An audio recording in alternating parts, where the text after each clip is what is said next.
Besh, nakabakuna ka na? Amligan ang ikaayong lawas, magpabakuna na para abanse ka.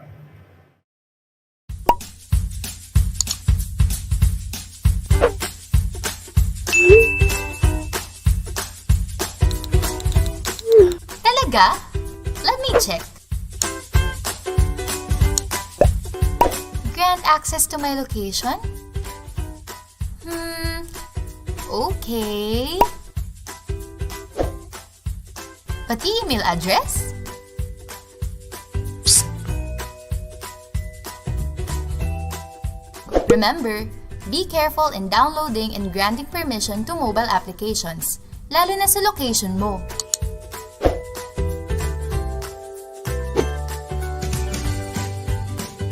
Isang paalala mula sa National Privacy Commission.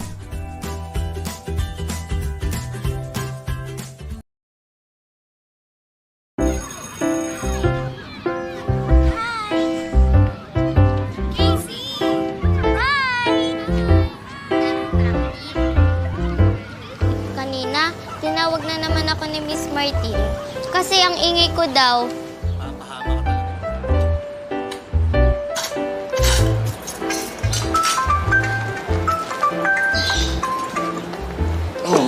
Ay, ang hirap naman ng fraction homework ko. Sige nga, madali lang yan.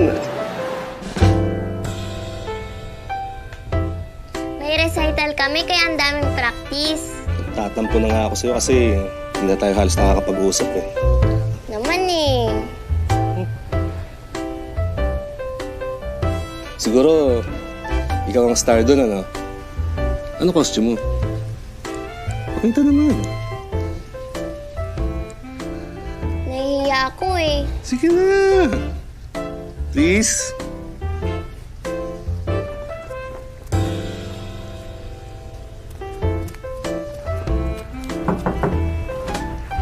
Nak, dinner's ready. Sige po, Dad. Susunod na po ako. Okay.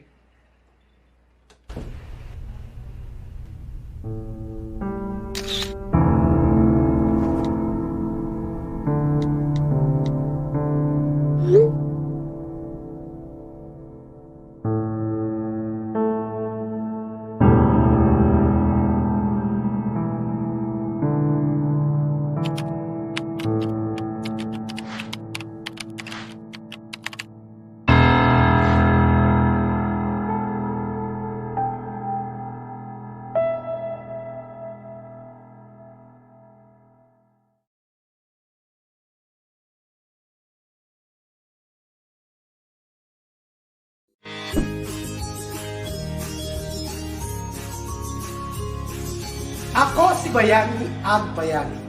Rest back sa COVID. Magpabakuna na para sigurado.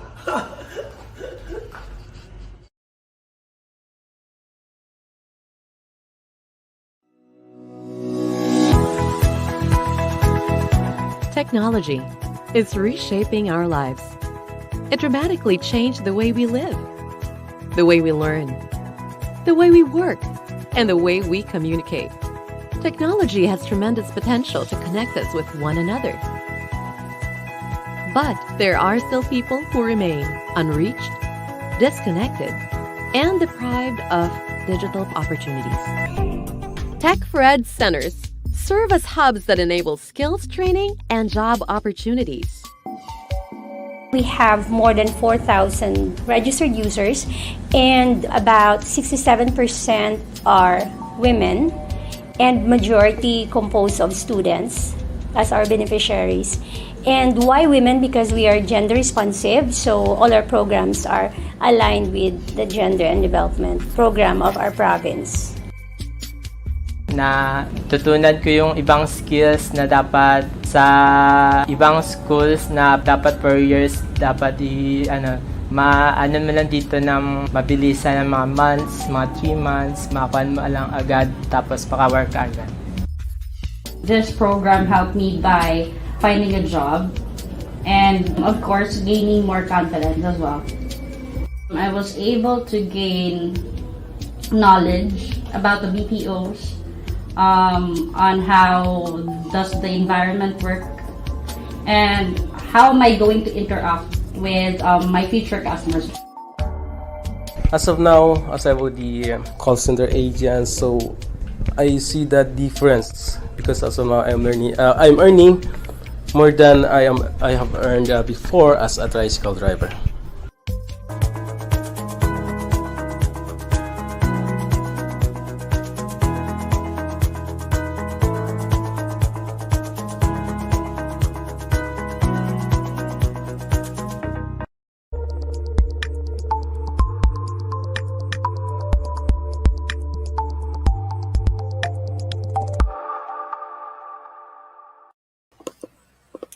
Good afternoon, and it's 10 days before Christmas. We hope your holiday is full of love, peace, and joy.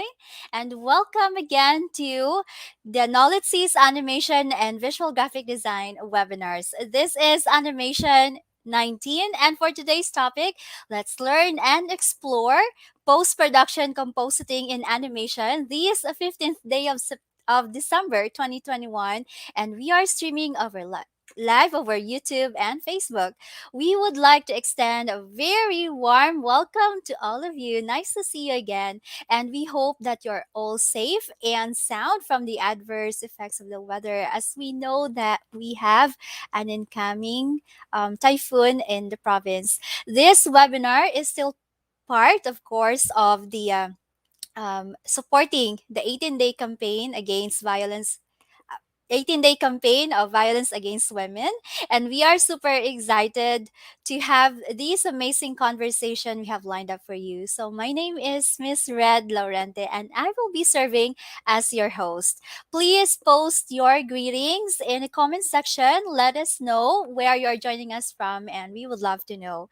So in 2020, NOLITC made a milestone when FELSICNET awarded the center with Pandemic Resilience Award for its support to students and teachers category. We are also recognized nationally as Outstanding Tech for Ed Center by the Department of Information and Communications Technology. This year, the 3 programs of NOLITC are recognized with Star Awards by TESDA, namely 2-star awards in our Contact Center Services NC2 program, 2-star awards in our Visual Graphic Design NC3 program, and 1-star award in our 2D Animation NC3 program. The Star Award or the star rating system recognizes accomplishments, innovations, and improvements that the center has instituted beyond the minimum requirements set by TESDA. The Learning Center is one of the priority programs of our dear Governor Eugenio Jose Banglacson, under his 7-point priority agenda, Avance Negrense. All right. NOLITC also offers various scholarships for our free online training, TESDA certified courses, and other special programs through our Negros Occidental Training for Work Scholarship Program with support of the Provincial Gender and Development Focal Point System. So if you want to know more about our programs and other scholarship opportunities, visit our website. That's www.nolitc.org. All right, so let's begin this webinar with a prayer to be followed by the singing of the Philippine National Anthem and the Negros Hymn.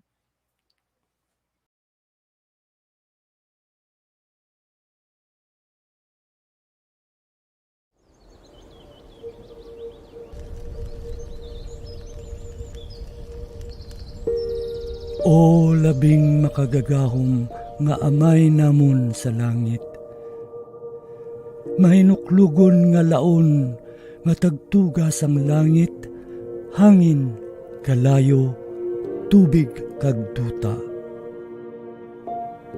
Tanda ining imong timawa, kabay ining pag-ampo, magadulot sa amon sang kabuhi nga himaya.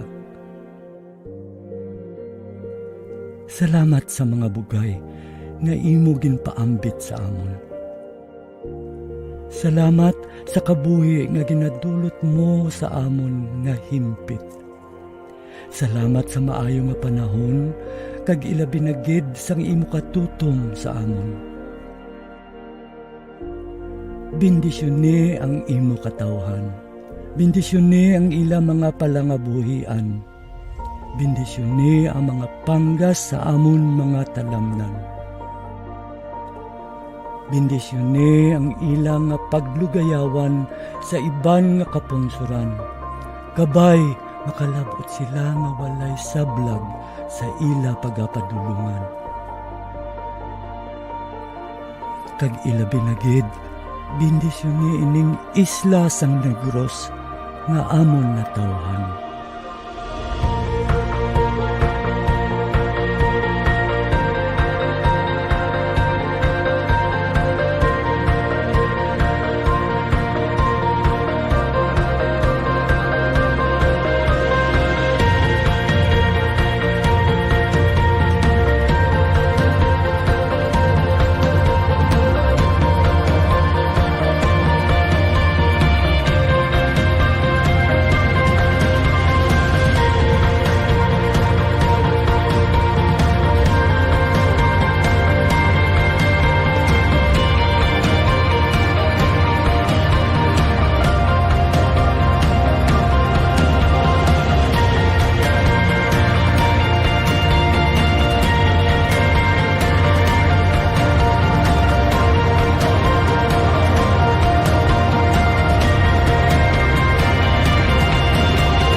Kinahalad namon ang ining pag-ampo para sa imo kadayawan.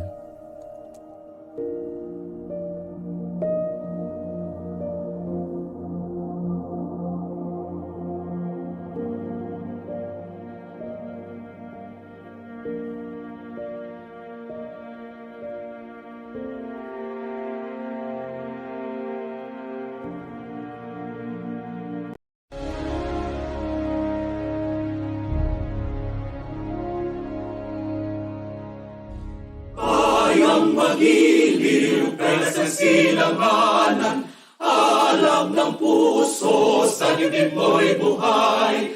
Lupang inirang, duyan ka ng magiting, sa manlulupig, di ka pasisingil. Sa dagat at bundok, sa simoy at sa langit mong bagaw, may hilag ang tula at awit sa paglayang minamahal. Ang isap ng watawat mo'y tagumpay na nagdinigdig. Ang bituin at araw niyang kailan pa may dinagdinilim. Lupa ng araw ng walhagit pansinta, buhay ay langit sa piling mo. Ang inigaya na pag may mga api, ang mamatay ng dahil sa'yo.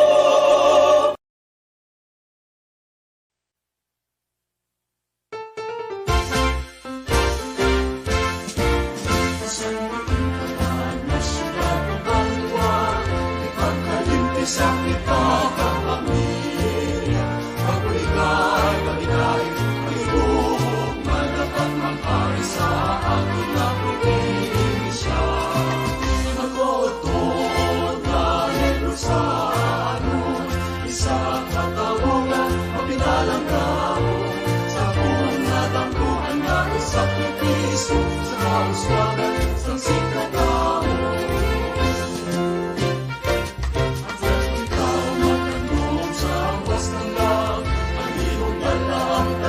Sa kasahan, at wala may mapilit sa kalulong, nananagos ka nagais na ako. Ang matutod na Negrosano, isa katawungan, mapinalang gamo, sa punat ang buwan na isakripiso, sa kauswagan, sa sikatamo. Ang matutod na Negrosano, sa katawungan, mapigalang tao, sa punat ang buwan na isakripisyo, pagbulikan, paghigain, paghibog mo, dapat maghari.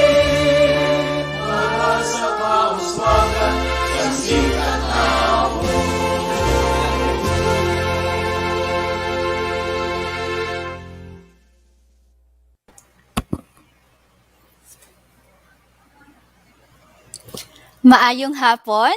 And again, greetings to our participants from Luzon, Visayas, and Mindanao, and to the other parts of the world. Thank you for joining us today. What is our topic for today? We will have a very interesting discussion about animation compositing. So I hope that you're all excited to listen and to attend in this webinar. So yeah, we would like to encourage everyone, all of our virtual audience, to please send the link to your peers, colleagues, and drop your comments. And all together, let us make this 2-hour session interactive.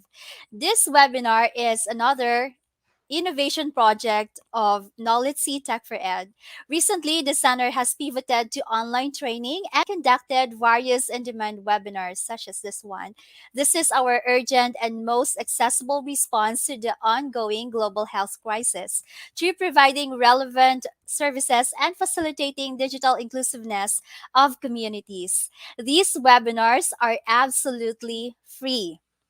To join, all you need to do is to register once and you will be given access to the entire webinar. So, if you're not registered yet, please find the link in the description box. You don't need to register to all or to each and every webinar, all right? Let me also remind you to fill out the online attendance right now. So the link to the online attendance form is pinned in the comment section, or you may also scan the QR code flashed on your screen. We will also be sending the link to our online attendance in the comment section. So you may also find the link there or in the description bar below. We will not be able to catch up with all of your comments. So if you have any questions or clarifications or to just join with our discussion later on, please post them in the open forum form, right? Or you may scan the QR code flash on your screen. To participate in the open forum, you will need to post your questions through the open forum form. Please find the link in the description box below. Thank you. Again, the link to the open forum can be found in the description box below. You will also be receiving a certificate for attending this webinar online. You only need to accomplish the online evaluation of the webinar. So that would be later. Again, that can be found in the description box below. I hope that you're all catching up with me with some of our opening reminders. If you have not seen our previous posts yet, you can always check out our social media accounts. Please follow us on Facebook and subscribe to our YouTube channel. To kick off today's webinar, let us have the leader who has a vision and knows how to turn her ideas into real world success stories. I am talking about the vocational school administrator and Tech Fred Center manager of NOLITC. Ladies and gentlemen, let us give a glad hand to Dr. Maria Cristina Orbicido. Hello, good afternoon. Welcome to NOLITC Webinar Series. Thank you for being with us in a series of sessions that we have been conducting. This is our way of connecting and engaging with our stakeholders during this pandemic. I hope that you are all well and having a great day. I really appreciate you joining our online sessions. And again, we don't want to compromise your health, our health, and the health of the community at large.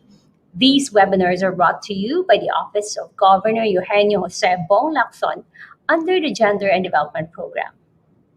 Amid the global wave of lockdowns, there is an unprecedented rise in e-learning. The pandemic ushered a pressing need to improve the digital literacy of children, students, teachers, and even parents. To address these challenges, we hosted this webinar series to provide free online learning experience to students, teachers, and all our clients who wanted to make their lockdown experience more productive and meaningful. We believe that we need to adopt a new set of standards in learning. We advocate for adaptive learning and teaching to deliver a custom learning experience that addresses the unique needs of individuals through just-in feedback, pathways, and resources. Our goal is to empower our stakeholders to unlock their creativity, promote inclusiveness, and provide a safe learning experience in a virtual environment. We hope that you will learn a lot from this session, and I urge you to strive for excellence. Don't put limits to yourselves. Stretch yourselves to the limits and be the person that you want to be. Again, welcome to this webinar. Enjoy learning. Let's stay safe. Take care of yourselves and each other. Knowledge inspires, knowledge cares. Avance, Negrense. Thank you very much, Dr. RBCdo, for that very meaningful welcome message. NOLITC continues to deliver relevant and COVID-free training programs through the strong support of our provincial government. And to give us a message on behalf of our governor, Governor Eugenio Sebang Lacson, let us have the Provincial Gender and Development Focal Point System Action Officer, Ms. Mari Jun P. Castro. Pleasant greetings, everyone. On behalf of the Provincial Gender and Development Focal Point System, headed by our Governor Eugenio Jose Bong Lacson, I would like to extend our congratulations to all the participants of this webinar organized by the Negros Occidental Language, Information and Technology Center, headed by our innovative school administrator, Dr. Maria Cristina Orbicido, and supported by her dedicated staff. With the increasing cases of COVID-19 in the province and other parts of the country and the world, you, learning at the comforts of your home or wherever you are where you have stable internet connection, is by far the safest way of acquiring knowledge and skills which you can use for future employment or your eventual business in the future. As the Action Officer of the Provincial GAD Focal Point System, I am happy to note that our GAD budget is put to good use and is helping women, youth, and the marginalized sector in maximizing their potentials and in contributing to the economic development of their family. Also, NOLITC is helping to change gender relations and improve the status of women in our society. Congratulations to NOLITC and to all the participants for signing up in this course. I hope that you will complete the module, submit the requirements and evaluation so that you will be able to receive your certificates. Malipayon nga adlaw sa inyo tanan, and Avance, Negrense. There we have it. We have just listened to the message of our Provincial Gender and Development Focal Point System Action Officer, Ma'am Castro. I know that you're also excited to begin with this learning session. So without much waiting, allow me to introduce to you our resource speaker for this afternoon, which I know, I'm pretty sure that you have already encountered him in the past animation webinars. Our resource speaker is a legend and a sought-after animator in the country. That's right. He has worked with many international projects. Some of his most notable works are Prince of Egypt, Anastasia, Biker Mice from Mars, and Wenner Velis Roa. Does it ring a bell? I think, yes. His indomitable passion for animation directed him to become an educator determined to proliferate the number of artists and animators in the country. He is currently the 2D animation trainer at NOLITC, in which the program in 2D animation was awarded with Star Awards. Ladies and gentlemen, let us be inspired and listen to the presentation of Mr. Don Arado. Let's have him on our virtual stage. Good afternoon to you, Sir Don. Hello, good afternoon. Good afternoon, Yes. everyone. Welcome once again to our 19th webinar today. Yeah, exactly. Yes. We have discussed a lot of animation topics in the past, and we are Yes. already in our 2D animation webinar 19. So, Yes. all right. How are you doing today, Sir Don? Uh, still, still here. Anyway, Mm-hmm. uh, Yes. um, not quite no, good as well, but still, Mm-hmm. I, I'm here to present this topic. Mm-hmm. Maybe hopefully that anybody can Yeah. learn from this particular topic. It's Mm-hmm. quite interesting because Yes. we're in the last part of our webinar series. This Mm-hmm. the end part of the production process on every Mm-hmm. particularly in animation. So we call it the post Correct. production Yes. part of the Mm-hmm. post production. So Mm-hmm. hopefully you will enjoy and learn from this particular topic. Yes, we Okay. are almost ending. However, Yeah. before we begin with the discussion, Sir Don, or I mean with Mhm. your presentation, Yeah. first let us greet our virtual audience. They have been sending us greetings and messages in the comment section.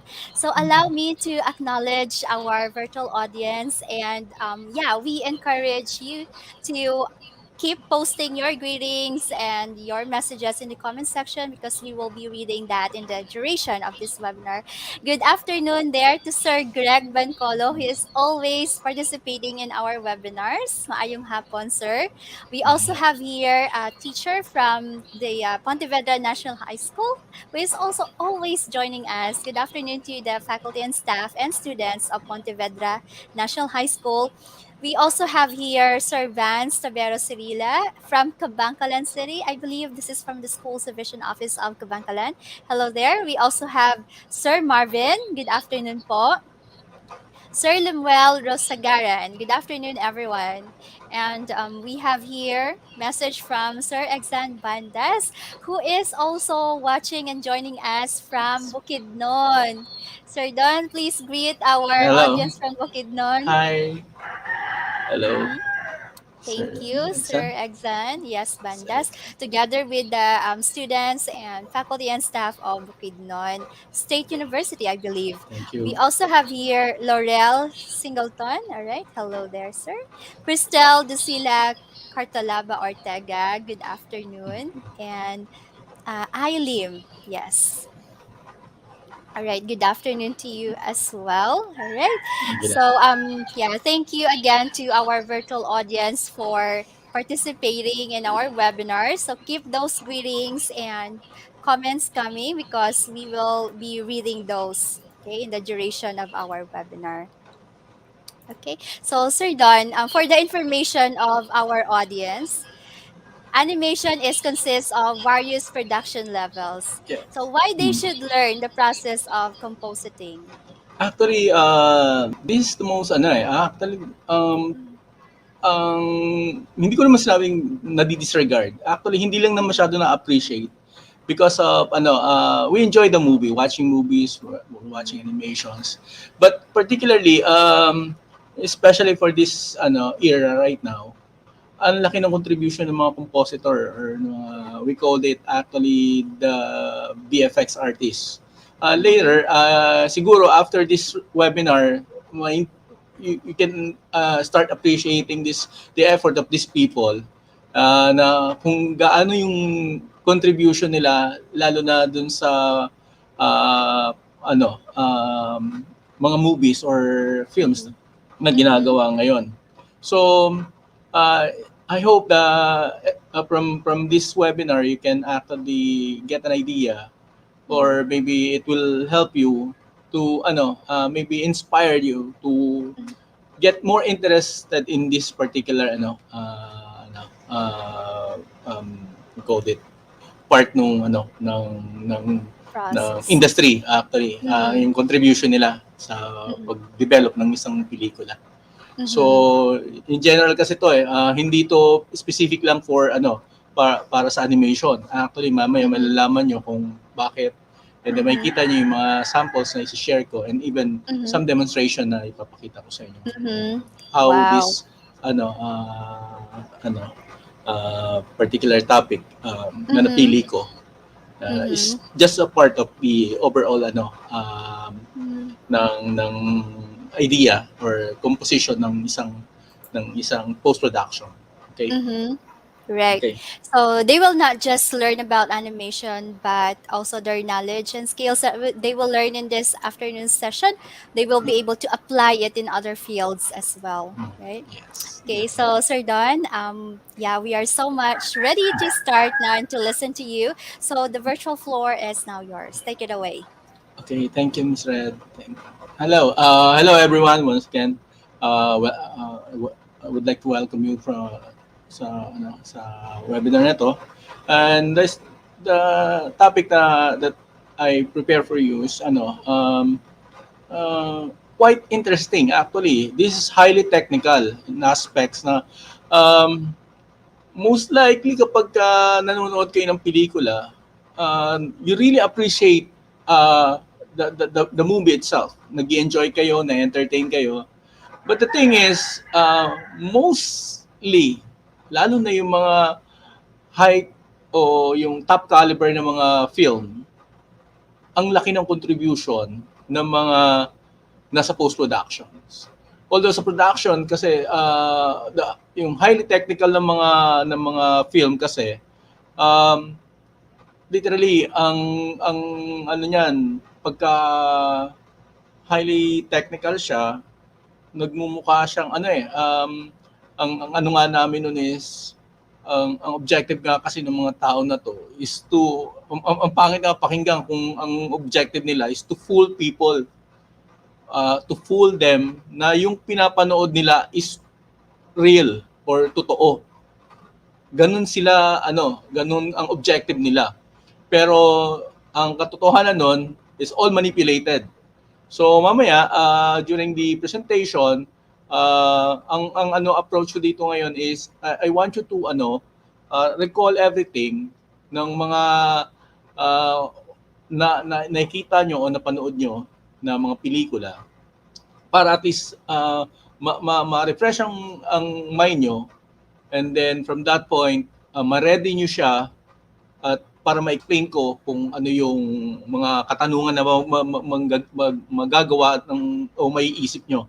So, ito yung mag-explain or maybe hopefully makatulong tong gagawin nating webinar para yung mga question nyo before kung paano yung technicalities ng paggawa o pagtatapos ng isang pelikula at yung particular part ng production na to is mas maintindihan nyo siya. Although accessible naman siya sa internet, if you know how to search those keywords, malalaman nyo rin siya. But some of them are most of my colleagues are nag-switch na rin sila dito since this is part of creative industries from the film and movies and television productions. So film and movies talaga yung ang heavily na gumagamit nito. Sa kasi sa television kasi hindi masyadong ginagamitan dahil kung television lang kasi yung broadcast niya, as much as possible minimize nila expenditures ng kanilang productions. Kasi highly kasi nga yung post-production na to and compositing is very expensive. Medyo nakakalula pagka ang nakaka-afford nga lang talaga dito is yung may well-budgeted na na mga pelikula. I will explain to you later kung bakit ganun siya expensive pagdating sa production cost. Although mas marami ang ang production cost ng production process or production stage because maraming tao siya. Pero dito sa post-production na to, especially for these people, konti lang sila, pero highly technical skills kasing ginagamit nila, just few, pero ang budget nila is huge din. So I will start it with my presentation. Okay. Okay, welcome once again. Animation post-production. So ginawa ko lang tong animation post-production, but ang focus natin dito is mas maintindihan nyo yung main topic natin na compositing. So i-integrate ko lang to sa para makarelate pa rin. I'll try my best na mag-connect pa rin siya sa sa animation. Kasi nga maraming klase, may mga different types of animation from traditional all the way to three-dimensional or 3D animation. So let's start with the definition. Composition. According to Webster, the act of process of composing, specifically arrangement to specific proportion or relation, especially into artistic form. So medyo siya, very related talaga into art or creative. A product of mixing, combining various elements or ingredients. So that's the catch of this. But after this, I want you to watch this video, and I want you to recognize these clips para baka maalala nyo kung ano itong mga pelikula na to. And then later, ito yung magiging topic natin. Ito yung magiging subject ng discussion or ng presentation ko for the whole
VFX artists are called artists because they are people who create paintings or drawings for a living. Their paint may be digital and their canvas may be a computer monitor, but art is art no matter what the medium.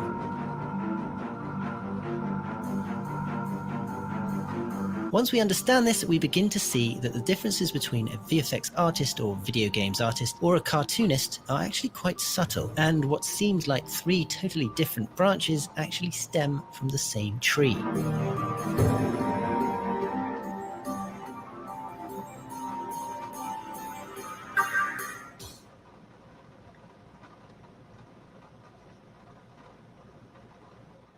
Okay, may napansin kayo doon sa clip kanina. So the first half of the clip na pinakita ko sa inyo. So kung may natatandaan kayo doon na mga film o yung title, definitely siguro napanood niyo na siya. So ito yung mga high-end na film na sinasabi ko. Pero kung mapapansin nyo siya doon sa part na sinabi ko, paano nyo na-appreciate yung isang pelikula kung wala siyang sounds? 'Di ba?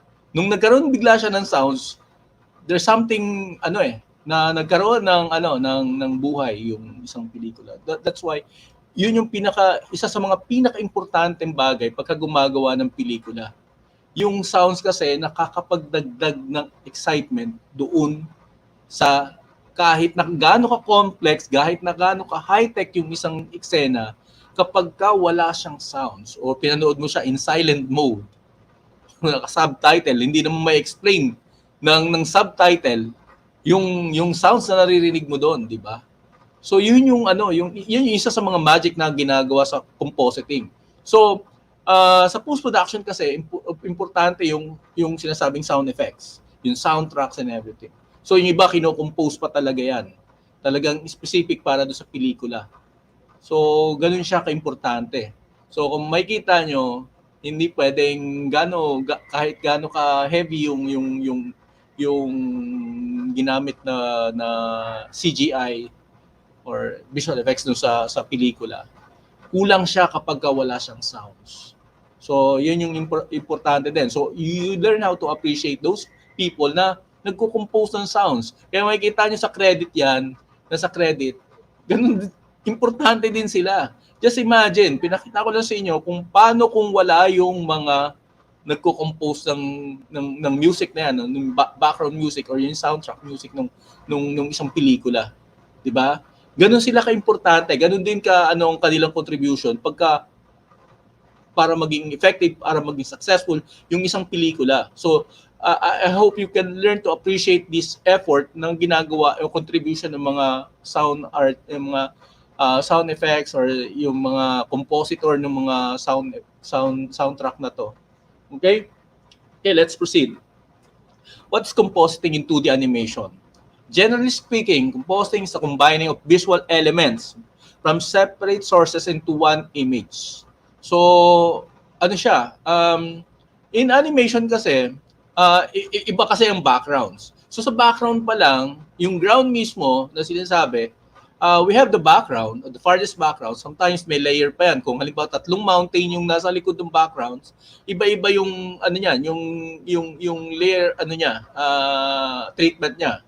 So yung furthest, mas lightest, yung mas malapit sa camera, mas darker siya. Now, bukod pa doon, meron siyang mid-ground and then para mas magmukha siyang magkaroon ng depth yung isang eksena, nilalagyan nila ng foreground yan. So mid-ground normally ini-establish doon yung mga movement or yung animation itself. So andun kadalasan ng focus. So kung mapapansin nyo, may mga sinasabing yung off focus talaga is yung background and foreground. Para ang hindi siya kumuha ng attention doon sa subject mismo. Yung sa na naka-play sa mid-ground. So mamaya explain ko sa inyo kung paano yung treatment na yon. In a way, it creates the illusion that all those elements are parts of the same scene. Okay? Compositing can include special effects, stage extension, environment creation, blue-green screen replacement. So later, I will demonstrate those parts. Okay? Ito yung sample compositing ng simpleng character. Pagka sinabing compositing kasi, you will add something eh. Iba kasi yung mag-enhance ka lang or mag-ano ka lang o mag-manipulate ka lang ng isang eksena. But here, you add into that particular scene. In this case, wala kasi siyang shadow. So 2D siya. Actually, pwede naman siyang gawa ng shadow, i-animate yung shadow. But in this case, mas prefer nila na gawin yung shadow doon sa compositing na. So, ang ginawa, ang procedure dito is to duplicate yung layers ng character, yung animation. So, ibig sabihin, kapag gumagalaw yung character, gumagalaw siya, so automatic gumagalaw na rin. Kung gagawin natin, kokopyahin ko, i-duplicate ko yung layers ng animation ko. So, ang ginawa ko, i-duplicate ko yung layers ng animation, diba? And then, ang gagawin ko is i-skew ko siya. May tools kasi, specific tools na ginagamit para ma-deform yung object na yan. So, kailangan mag-skew. Ang mangyayari kasi is, ka-shadow to, dapat ano siya sa perspective ng ground. Okay? So, obviously, dapat naka-define yung source ng lights. So, ang source ng lights mo dito is maybe, if you're going to position that on time, I think this one is 3 or 4 o'clock. 4 o'clock ang position ng light source niya. Okay? So, now, the next one is, kailangan magmukha siyang shadow. So, kailangan i-darken yung shadow. So, via another controller, mag-open ka, contrast, brightness and contrast. So, pagka brightness and contrast ko siya, magda-dark siya. Regardless ng kung may texture siya or meron siyang color, pagka nag-adjust ko ang brightness and contrast niya, magda-dark siya or magla-light siya. So, yun ang ginawa. Next step. Now, para mas mukhang convincing siya, I have to adjust the opacity. In this case, I adjust the opacity to 30%. Diba? So, yan. So, yan yung simpleng compositing. Ngayon, kapag i-animate mo siya, so, ang gagawin mo na lang is i-follow mo yung kada keyframes ng dinuplicate mo. Diba? So, may mga keys yan. Yung na-discuss ko before, hahanapin yung keyframes, doon ipuposition, kung paano ang ginawang position or adjustment doon sa first keyframes, dinuplicate, and then, in-skew, and then, nilagyan ng contrast, and then, in-adjust ang opacity. So, ano yun? All the way, procedure. So, ito mas madali na. Kasi sa traditional, idodrawing mo talaga yung shadow. Dinodrawing yan. In digital, pwede mo ring kopyahin to in the same way since kung digital din naman. Pero kung ang pinag-usapan natin is trad na siya, tapos na-scan, and then napinturahan na, pero wala siyang shadow, ito yung procedure na gagawin nyo. Okay? Okay. What is compositing software? So, ito yung importante. May mga software kasi na particular na ginagamit or very popular para sa ganitong klase ng work. Compositing software is used in film and video production to combine multiple images and effects into a single image stream. Yung definition kanina ng composition. For example, an actor film against a green screen. Again, may green screen. May be combined with a computer-generated CT and model robots also film against a green screen. So pagka yung combination, kung mapapansin nyo kanina doon sa kaninang pinakita kong clip, bakit may mapapansin nyo kung unang napanood nyo siya, kung may idea kayo o wala kayo pang idea, paano ginagawa yon, di ba? Ang alam nyo lang mga actors, alam nyo kung nakakita na kayo ng shooting ng mga actors and mga film. Alam niyo mga actors, pero yung mga backgrounds, meron ba talagang ganung backgrounds? Yung kagad ang iisipin niyo, may mga ganung bang klase ng ng mga elements na nakalagay doon? So, totoo ba talaga 'yon? Nandun ba talaga? Paano ginawa? So, yun yung mga sunod-sunod na question na pumapasok sa isip niyo kapag Pero kung alam niyo na siya, at alam niyo kung may idea na kayo kung paano ginagawa, and then, mas masusurprise kayo pagka may bagong pelikula, especially from Marvel, the Avengers. Every time hinaabangan sila, ano kayong susunod na surprise? Ano kayong gagawin ng director? Ano kayong nasa isip ng director na to, ng producer? Ano kayong mga bagong trick na gagawin ng mga artists para mas exciting, what's new? Kasi sa totoo lang, ang pangit ng nire-reuse yung idea na ginamit na before, gagamitin mo pa uli. Pero kung gagamitin mo siya in another way na mas makakapagbigay ng excitement dun sa manonood, pwede mong gamitin siyang i-reuse eh. Pero of course may modification na gagawin. So yan yung hindi siya consider, maybe we can consider it recycling, but not necessarily na ginamit mo siya or ni-reshoot mo siya or ni-reshow mo siya, pinakita mo ulit the same thing. Hindi na maganda yon. Okay, so kailangan magkaroon ng modification. What is the process of compositing? Compositing is a process of technique or combining visual elements from separate sources. So, sinabi ko nga, di ba? Mga different elements. Often the create illusion that all elements are parts of the same scene. So, isa lang yung compositing is variously called chroma key. Now, mamaya makita nyo kung ano tong chroma key and blue screen. But pagka sinabing chroma, automatic yan. Synonymous yan sa green screen or blue screen. So, yan yung kadalasan na magko-combine dun sa mga elements na sinasabi nyo. Kapag magla-live shoot ka, yung magla-live shooting ka, normally kapag magkakaroon ng CGI or compositing or any non-traditional approach na gagawin, most likely mag-shoot ka into blue screen or green screen. Gagamit ka ng ganitong method. Like for instance, this one. So, the upper left is the CGI. Ito yung naka-green screen. And then, naka-composite yung sa left with visual effects yung nasa lower right. So, ganyan yung proseso. So, bakit kailangan yung CGI? I think it's a reference of action. Maybe, kasi may nagagawa ng storyboard, ang gamit nila is 3D. 3D storyboard ang tawag nila doon. So, for us, pwede naman gawin. Mamaya makikita nyo, may papakita ko sa inyo, na ginagamit ko siya for storyboarding, yung 3D. I usually, but the character, pwede kong i-post yung character in a simple pose lang, pero i-modify ko siya pagka do sa actual, sa requirements ng scene na hinihingi ng script or ng eksena na yon. So, ito yung another manipulation ng green screen. Okay, the green screen is in this part, on the left side, and then composite na is nasa right. Okay, what is an image composite? Okay, composite image is digital image composed of elements from different images and photographs. So, manipulation na to. Photo manipulation. In photography, a composite image is post-production creation in which elements from different photographs are edited together using photo editing software to create a new image as the end result. I usually, of course, ang pinaka-common kasi dito na very familiar na sa iba, pagka image editing na, ang number one dito kasi, very known and famous, is yung Photoshop.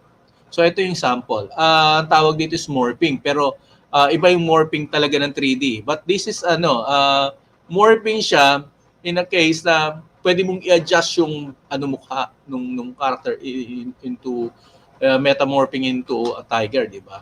So, ang challenges dito kasi is yung shape ng mata, yung ilong, and then yung mouth. And then the rest is may kita nyo na superimposing. I-reduce the opacity. But of course, yung iba talaga merong talagang very clean na morphing. Ang pinaka mahirap na morphing kasi into 3D. So, every frames kasi babaguhin mo yung model mo. In this case, talagang photo manipulation lang. And another one is, this one is the compositing. So, you going to replace the backgrounds doon sa subject na gusto mo. So, very challenging kasi siya. Just imagine kung anong tatanggalin mo dito.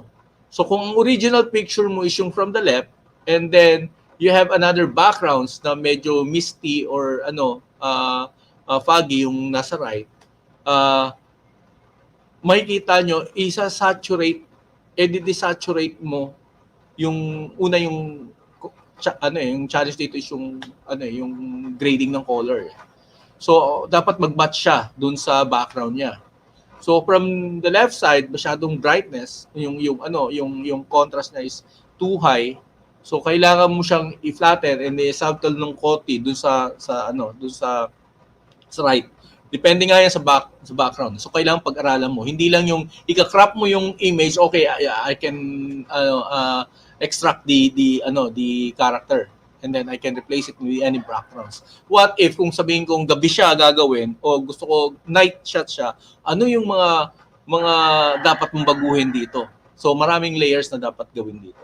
Bukod lang doon sa pag-extract and then replacing the backgrounds. Okay? Okay, what's the difference between editing and compositing? Ito kasi ano nga ba yung difference ng dalawa? Compositing and then editing.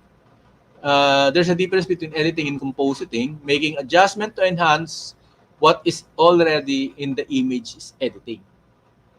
Adding clouds from a different picture to cloudless skies compositing. So, sa madaling sabi, sa editing, tapos na yung eksena.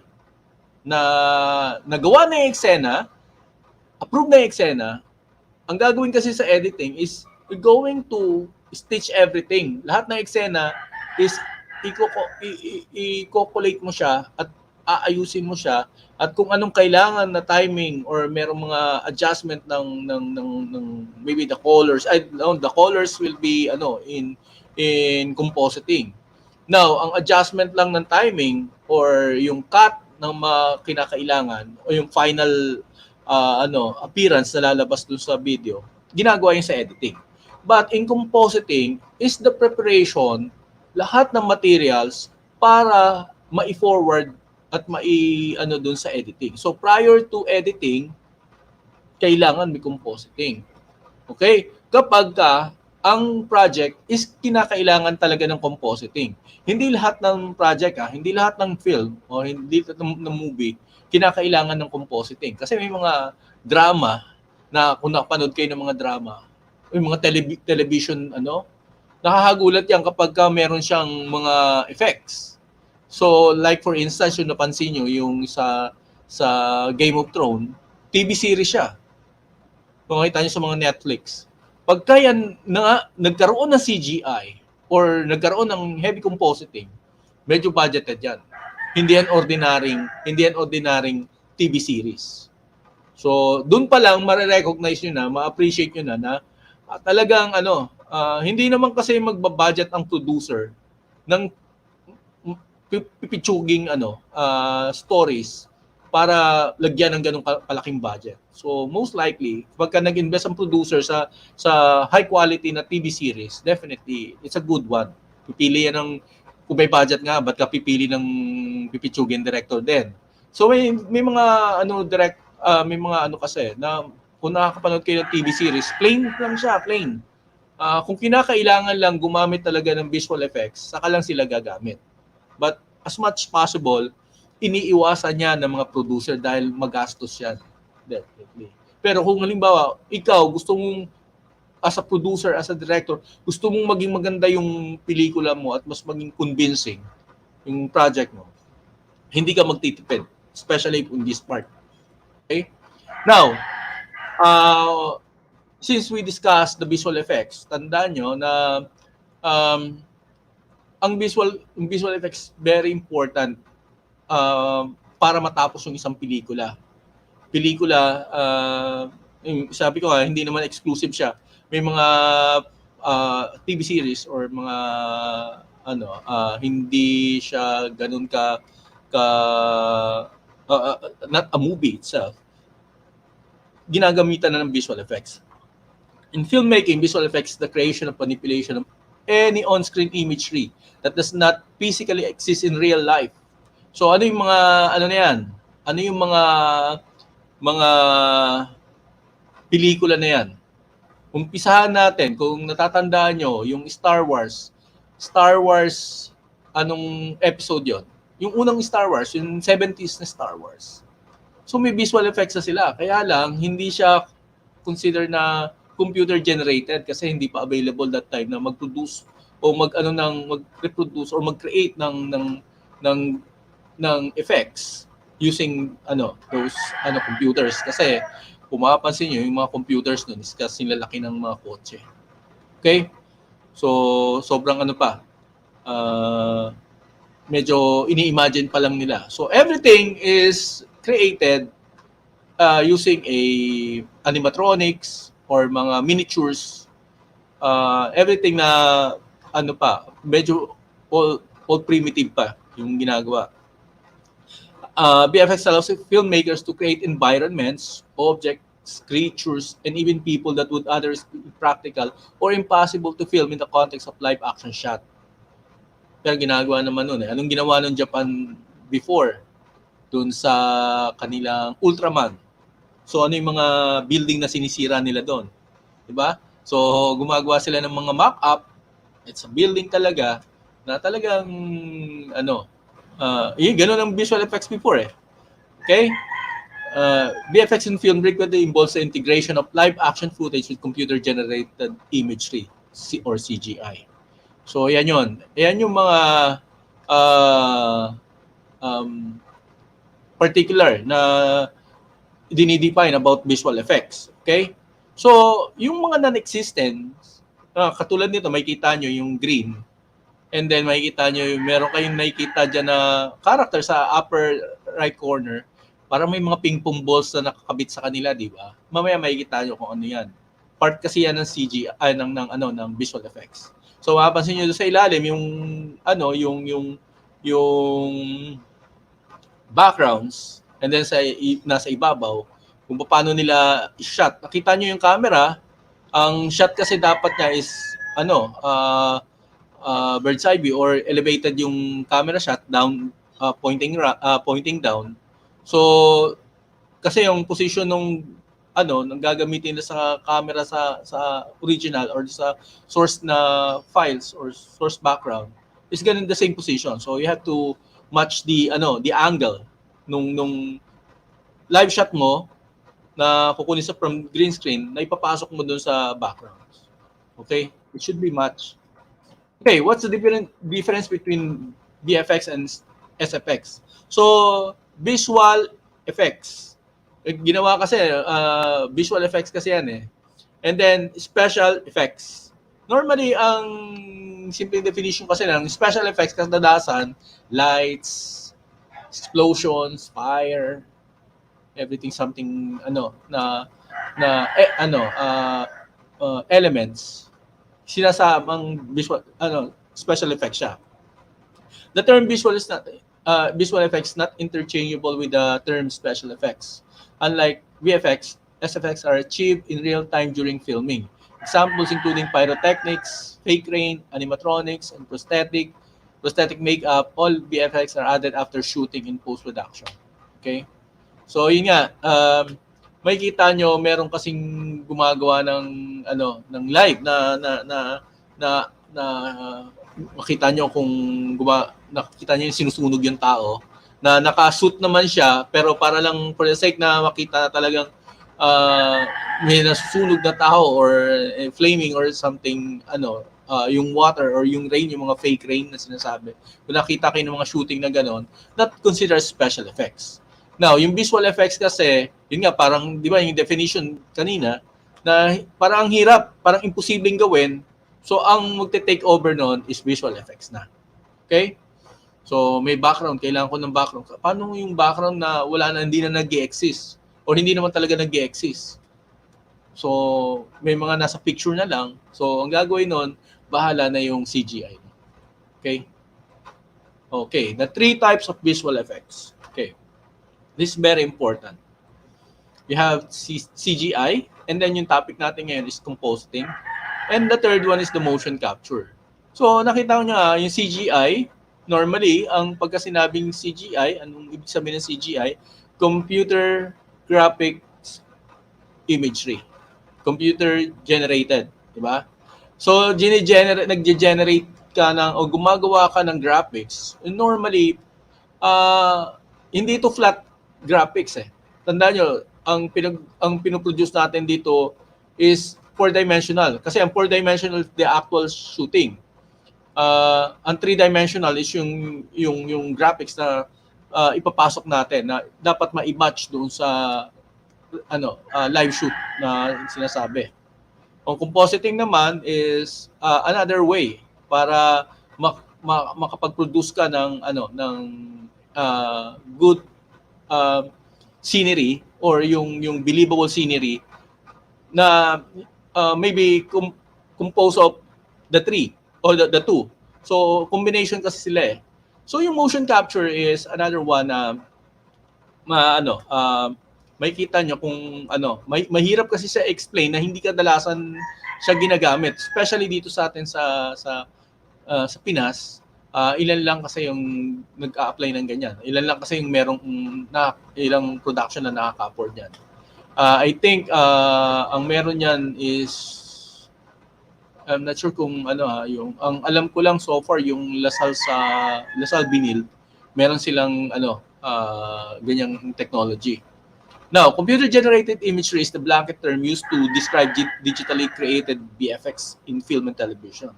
These computer graphics can be 2D or 3D, but CGI is generally referenced when talking about 3D visual effects. The most talk about process in CGI is 3D modeling. The creation of a 3D presentation of any object surface of living creature. Okay? And then CGI VFX are most apparent when artists use them to create something that doesn't exist, like dragon or monster. Yung kanina nakita nyo, so that's CGI elements. But visual effects can also be more subtle. VFX artists can use VFX to fill a baseball stadium with a crowd of cheering fans or de-age an actor. Nakita kayo ng ng battle, di ba? Na sa Lord of the Rings, nakita niyo yung by thousands yung nandun. So medyo ngayon meron na silang sinasabi na may mga codes na may mga coding in computer computer codes or programs para mag-multiply siya na kasi malalaman niya kapag gumagalaw yan yung isang character, i-multiply mo na pare-parehas ang galaw na parang nakasync yung galaw nila na parang sumasayaw sila on sync na movement.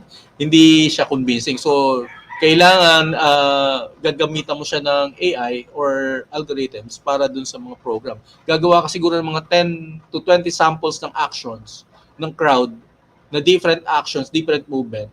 And then you copy paste and everything. So ilalatag mo siya para mag-multiply siya. So as a group. So yan siya. Now, ito yung isa, yung manipulation. Ito kasi, sinabi ko nga kanina, iba yung manipulation ng image lang.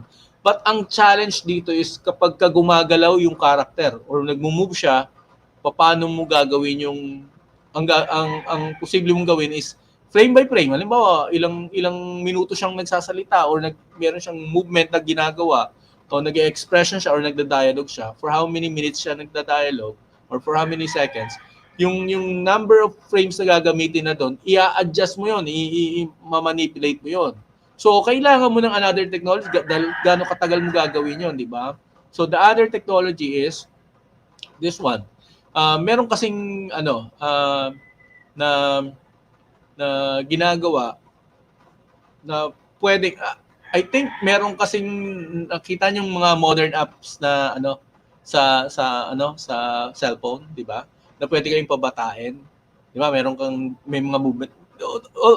Doon galing yung bago sumikat 'yon, eto na yung ginagawa na 'yan noon pa. So may technology na nag-exist na para diyan. So, anong kadalasang most likely na ang nakakapagpatanda lang naman kasi sa nag-aging ang isang tao because of the wrinkles, yung dami ng guhit. So, the best thing is to remove it and then blur it, di ba? Kaya sinasabi yung photo enhance, di ba? Pagka naka-blur yan, na bumabata yung itsura mo. So, technically, ganun Pero ang gagawin mo na lang dyan is i-sharpen mo yung ibang part, like kailangang i-sharpen yung mata, di ba?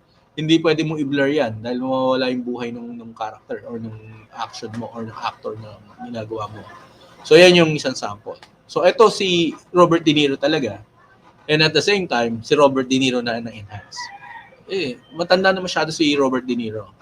So, I think, napanood ko yan, matanda na siya nung 80s pa what more kung itsura niya ngayon. So, ito na siya. Pero, because of the technology, nakita nyo yung improvement, di ba? So, yan yun. Paano siya pinabata using the CGI. Okay. The CGI is composed of 3D, di ba? So, pakita ko na lang sa inyo kung yung sample ng CGI. I just have a not necessarily previous project na ginagawa ko before. Ang ginano ko kasi pagka gumagawa ko ng storyboard, I look for a mas magandang angulo ng aking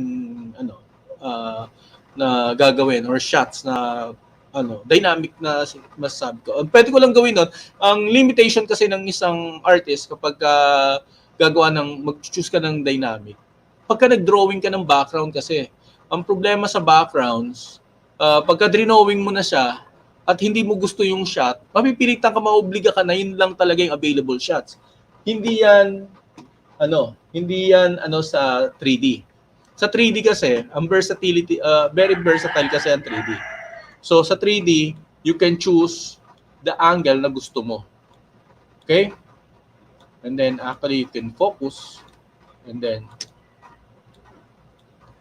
yan. So ang gagawin na lang dito is papalitan yung character. At least alam mo na kung ano yung gusto mong angulo, di ba? Now, ngayon meron pa kasi itong tinatawag na yung depth of field na sinasabi. Yan. Yung over the shoulder shot, di ba? Kung gusto mo lagyan ng dynamic yung So kung gagawa mo siya ng ng sinasabing field of view, nakikita niyo yung effects na parang nag-wide yung shots. Ito siya. Yan nakita niyo. Nakita niyo yung effects nung field of view. Yan. Yan yung wide shots. Nakita niyo nagwa-wide. Kung alam niyo yung camera lens niyo, meron kayong meron kasing yung mga may multiple, bakit yung ibang camera may multiple lens, di ba? So meron silang ganito, yung super wide, and then may parang pang-close up lang. So magkakaiba sila ng depth of field na sinasabi. So pagka ganito, mas mababa siya. Pagka bumaba siya ng 35, consider that 35mm is wide na. So pagka bumaba siya ng mas mababa pa sa 20, let's say 18mm, so super wide na siya. Pagka bumaba pa siya ng extreme to 16 below, yun talaga fish eye na. Fish eye lens na mapapansin nyo. So ganito na yung itsura niya. So kala nyo nadi-distort na. Literally nadi-distort talaga siya. So dapat may ang control niyan is kung kailan mo pwedeng gamitin. So makikita mo yung poste niya. Makita niyo yung poste. So nag-wide siya, di ba? Bumukad ng ganon. So kung pag sinabi nag-wide na siya, so that means yung wide lens. So ayan yung flexibility ng 3D or CGI. This considers CGI. Kasi ang CGI is pwede ko tong actually, makita nyo pwede ko siyang i-manipulate Diba? So yun yung yun yung kagandahan sa CGI na ganitong character, iba naman gagawa nito mga sa 3D animation to. Kung halimbawa gagawa ka ng 3D animation, i-establish mo muna yung backgrounds and then gagawin mo yung animation dito and then later on, pwede kong ilapat na yung animation dito. Pwede ko siyang paikutin. Kung iikot yung character dito, tatakbo siya or magtatambling siya dito sa loob ng backgrounds na to. Ganun yung mangyayari. Okay? Okay, let's proceed dun sa compositing. Okay, also called chroma keying. Compositing is when VFX artists combine visual elements from separate origins, make it appear as though they are in the same place. This visual effects technique requires filming with a green screen or blue screen that compositors later replace with another element using composing software in post-production. Okay? An early form of compositing achieved this effect with matte paintings, illustration of landscapes or sets that were composited with live action footage. One of the famous examples of matte painting used on optical composite is the Emerald City landscape in The Wizard of Oz. This is old Actually, ang dami na nitong makikita nyo sa visual effects kasi magpo-provide ka ng backgrounds na hindi naman talaga dapat nag-exist. So ang gagawin nila is halimbawa merong backgrounds na existing. Anong pwede kong gawin diyan, di ba? So makikita niyo yung blue screen, yung green screen and then pinalitan nila 'yan. So it's a field di ba? So sa baba it's a junk, di ba? So nakakita sila ng parang old junk shop, old junkyard. And then kaya lang nasa likuran niya field cornfield or something like farm. So kailangan ko parang devastated area siya So kailangan ko i-green screen yung mga area na dapat papalitan and then papalitan ko siya ng backgrounds. So ito naman existing siya na backgrounds. Kaya lang ang dapat itsura niya nasira na So ipi-painting yan. The painter or the artist will do render. Kaya lang, kukunin niya yung original and then imamat niya, papatungan niya yan na mukha siyang, para lumabas siya na mukhang distracted siya. Okay? So yan yung matte painting na sinasabi. So sa chroma keying naman, okay, papakita ko lang sa inyo yung chroma key. So kanina yung CGI, yung iba gawa na yung animated na na 3D, di ba? So ang gagawin nyo is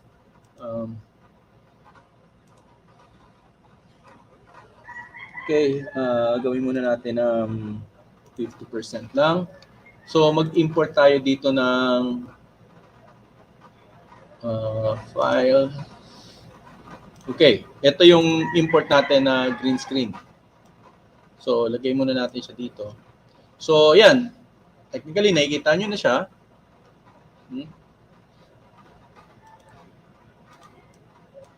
Okay.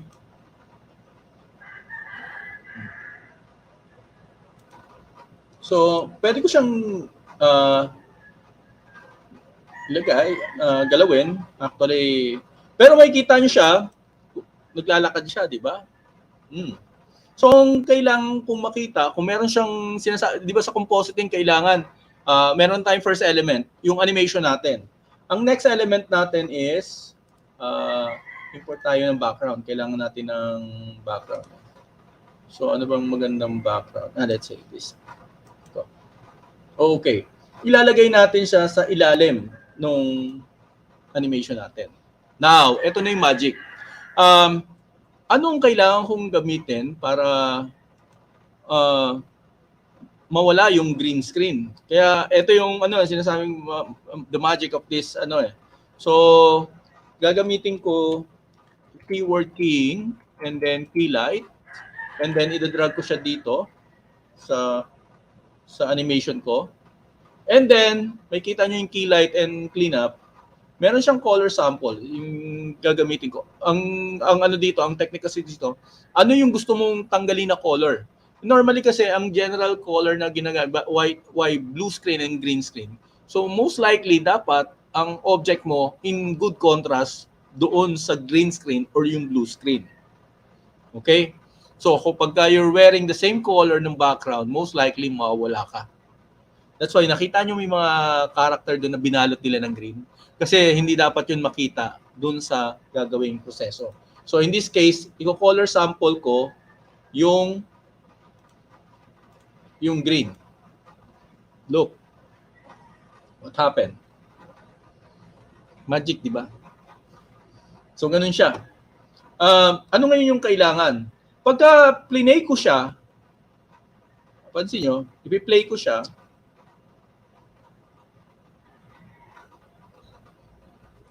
anong problema?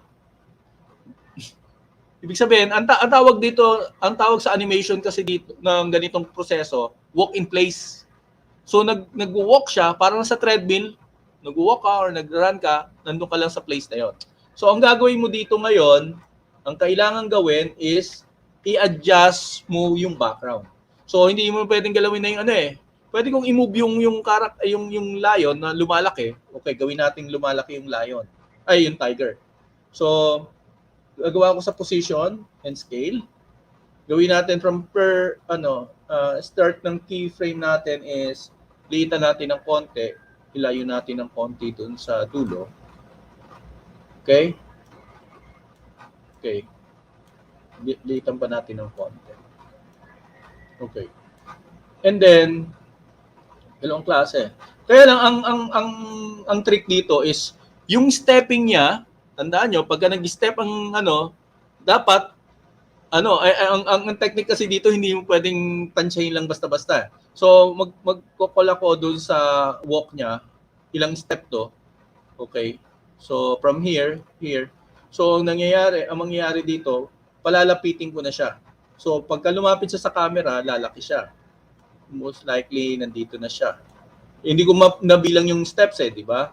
So, ang gagawin ko, palalakihin ko siya. Yung directions nung angulo nung lakad niya dapat tama. So, mapapansin niyo dito. Ayan, sorry. Hindi ko na-adjust yung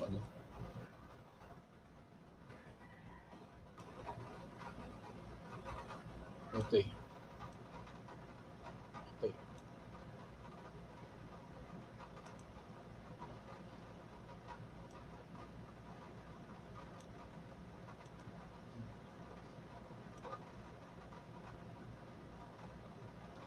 Okay? So parang kulang pa, nag-slide po. Pero ganyan yung ano, kapag i-refine yan, habutin tayo, kasi bibilangin ko yung steps kung saan siya dapat nag-slide, hindi dapat siya mag-slide yung paa niya. So, nakuha niyo yung konsepto na you have the green screen. Ito yung konsepto na kukuha tayo ng green ng character or movement na naka-green screen siya. Tapos kailangan natin ng background. Ngayon, dalawa yung position nito. Sinabi ko nga, kung gusto niyo naka-focus lang tayo doon sa character na hindi nagbabago, ang gagawin niyo naman opposite. Ang gagawin niyo, i-adjust niyo yung the same location, stationary yung object niyo o yung character niyo, ang background naman na nag-move. So ang illusion na the same thing. Na nag-move forward siya doon sa ano. So mas maganda kasi pag ganito din, depende sa sa eksena. Kung kakailanganin ba yung background na nag-move o nag-animate o yung character na nag-animate towards the camera. Okay? So yun yung pagpipilian. This is part of the compositing. Nakita niyo yung proseso, green screen, nag-key, chroma key, and then in-apply dun sa nawala yung chroma, di ba? Nawala yung green. So kailangan lang ng background. So ito ay magma-match eh. Dapat yung perspective ng background nagma-match dun sa perspective ng character. Kasi hindi pwedeng mataas yung camera nyo, hindi rin pwedeng mababa. Kasi hindi magma-match. Ang kulang na lang dito, pwede nyo siyang lagyan ng shadow. Pwede nyo pang enhance, pwede nyo lagyan ng shadow yun. Pero sa ano na yun, additional effects na katulad ng ginawa ko kanina, pinakita sa inyo, na additional image na gagawin, pwede tayong mag-produce or pwede tayong mag-add ng effects controller dito na makikita nyo dito. Ayan o, marami siya. Yung matte effect, you can generate effects also, color correction, sa color grading. So, marami siyang pwedeng gawin.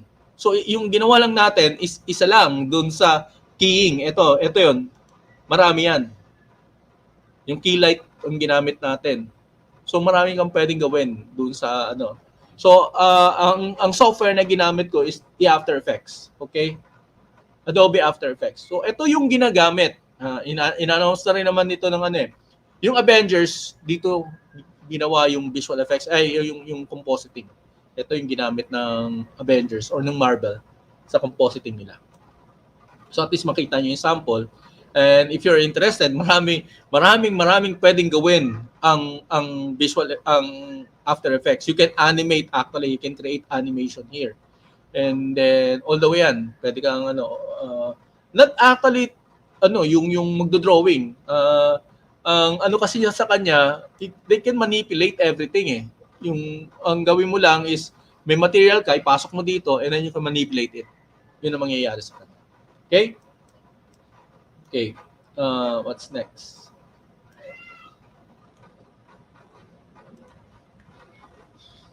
Okay. Ito yung matte painting. No? So, nandun na tayo sa motion capture.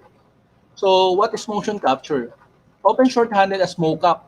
Motion capture is the process of digital recording an actor's movement, then transferring those movements to a computer-generated 3D model. When this process includes recording an actor's facial expression, it's often referred to specifically as performance capture. Okay. Meron kasing very popular na nanalo ng multiple awards na first CGI na motion performance capture. Motion capture, one common motion capture method involves placing an actor in a motion capture suit covered in special markers that a camera can track, or in the case of performance capture, that's painted on the actor's face. The data captured by the camera is then mapped onto a 3D skeleton model using motion capture software. Okay. So, ganun siya. Minsan kasi, pagka I-experience this modeling, dati medyo I started using 3D modeling, 3D software since 2001. Actually, I stick on Maya. Hindi pa siya Autodesk before. Alias Wavefront pa siya.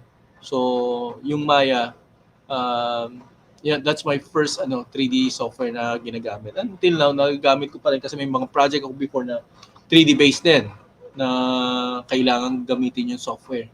So, still using it. Kaya lang not heavily na right now kasi I'm on post-production pre-production na sa storyboarding. So I'm using the other software na mas simple. Ang gusto ko lang kasi ma-establish yung shots eh. So nakakatulong na yun sa akin para mapabilis yung mga pag-pick ko ng mga shots na gagamitin ko dun sa aking storyboard. Okay. Yan siya.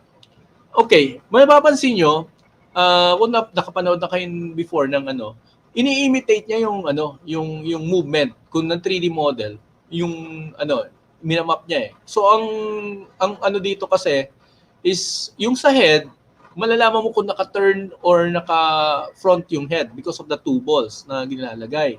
So ang mapapansin nyo dyan, sa likod at harap niyan, may reference yan. Shoulder, elbow, wrist, hip, knee, ankle, and then toes. And then yung sternum, upper portion ng body or ng chest, and then the abdomen. So kapag yumuko yan, mayroon din reference sa likod, okay? Para do sa spinal niya.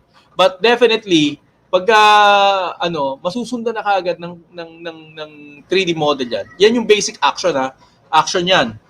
Yung movement ng body, ng mga limbs, let's say ng legs and arms and body, yung twisting niya. Pagka nag-twist kasi yung body, may kita nyo sa shoulder niyan, magto-twist yan. In reference dun sa kanyang hip.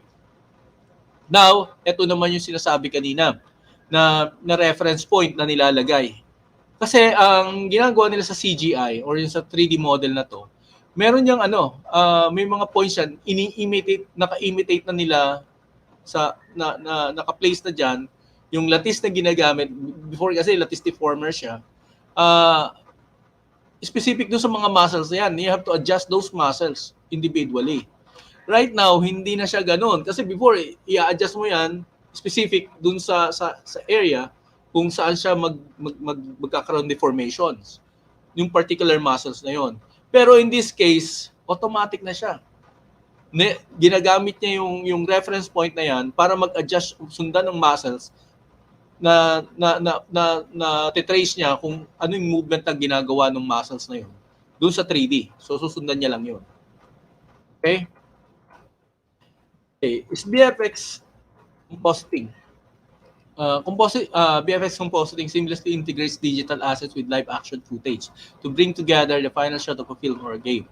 Compositing is the final step of the VFX pipeline. Ayun.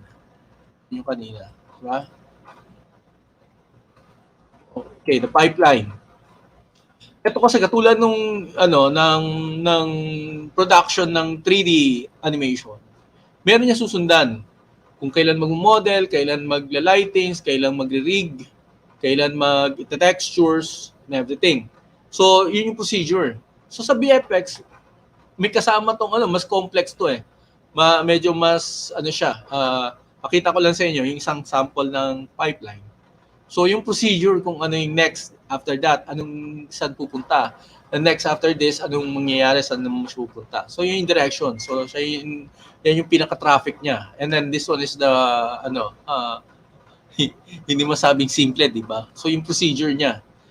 Complex kasi siya. Parang sa 3D din, kasi nga CGI ang kadalasang ginagamit ng visual effects. So mas mas complex siya. So kailangan kung may problema dito sa isang part, saan siya pupunta? Anong concern na department ng kailangang i-alert doon? Okay, ito yung mga software na ginagamit. What is compositing software is used in film and video production to combine multiple images and effects into a single image stream. Okay. Ano yung mga software na yon? Katulad nung kanina, sinabi ko yung pinagawa ko kanina ng sa Chroma, Adobe After Effects. Okay? The premium visual effects software for filmmakers. Okay, the best visual effects software for Mac. If you're a Mac user, Apple Motion ang gagamitin mo. And then the next one is HitFilm Pro, a non-linear visual effects application. Hindi ako familiar kasi sa iba. Ni-research ko lang, baka kasi kayo. Itong Filmora, nakita ko na. Although hindi ako nakagamit, pero I'm familiar with the Wondershare. Filmora, I'm familiar with the developer. Now, the next one is the Cyberlink Power Director. Ito, alam ko nasa mga video capture siya and then motion capture na rin ginagamit na. So, meron na siyang dinevelop para sa visual effects, sa compositing. Corel Studio. Okay, video studio. I'm familiar. I'm using Corel kaya lang hindi for video production. Like this one. I'm using it for graphics or for advertising purposes. And then the last one is the Blackmagic Fusion. Okay? Now, how visual effects used in movies. Okay, na-discuss kanina yan. Kasi merong akong papawatch sa inyo na isa. Ito, this one. I want you to watch this one. From Fame Focus.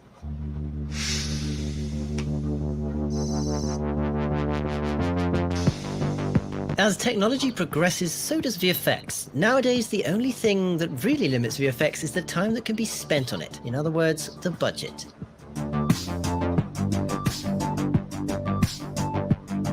If production companies are willing to pay for the time it takes to get VFX perfect, they will be perfect. Unfortunately, this doesn't always translate into a box office hit. Although cheap and poorly executed VFX can make a good movie bad, high-quality VFX won't make a bad movie good. So with that in mind, here are some of the most underrated or unacknowledged VFX of the last decade.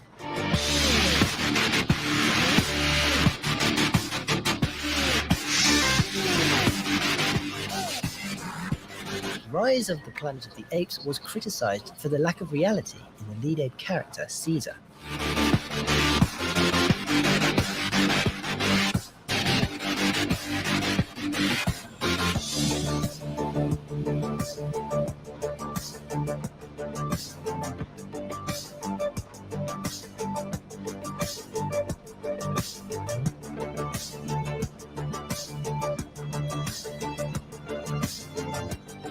However, in the latter two films of the trilogy, this was no longer the case. Weta Digital proved why many consider them kings of the CG animal kingdom. Not only were the CG apes 100% photorealistic, but they expressed emotion, so much so that you don't just sympathize with them, but you find yourself siding with them against the human race.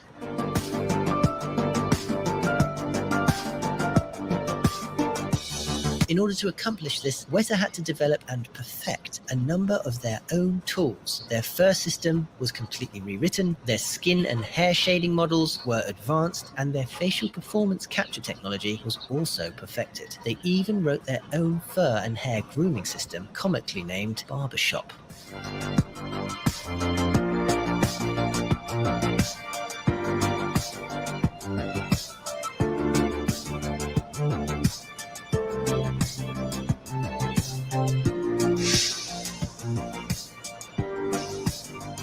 The Marvel Universe films have some insane VFX, and the majority of them have not only had good reviews, but have done very well at the box office. However, for some reason, critics have been having a dig at Thanos.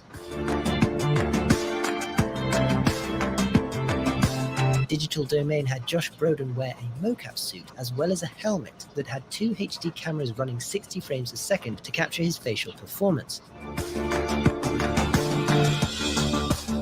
Although the most amount of work went into the eyes, because the eyes are actually what convey the real emotion. A mouth may smile, but if the eyes don't sparkle, there is no happiness. Rather than marvel in the emotion they managed to convey, critics preferred to comment about skin that looks like a cantaloupe, and calling him a purple-headed warrior with a chin like a giant ballsack. Well, I suppose at least it's a photo-real ballsack.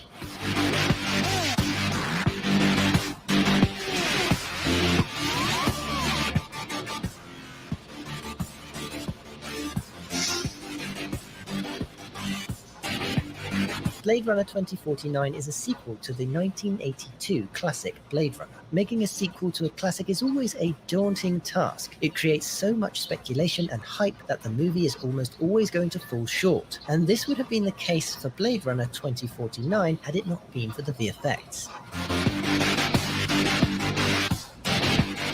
8 different companies work together to create a stunning world that manages to keep you enthralled whilst the slow burn storyline unfolds before you.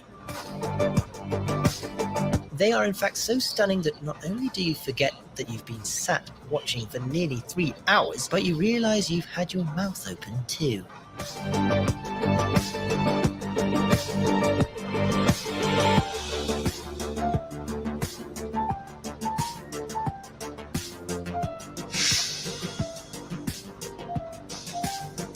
Claims that The Lion King has lost its soul and become a National Geographic documentary may be bad for the film, but says a lot for the VFX.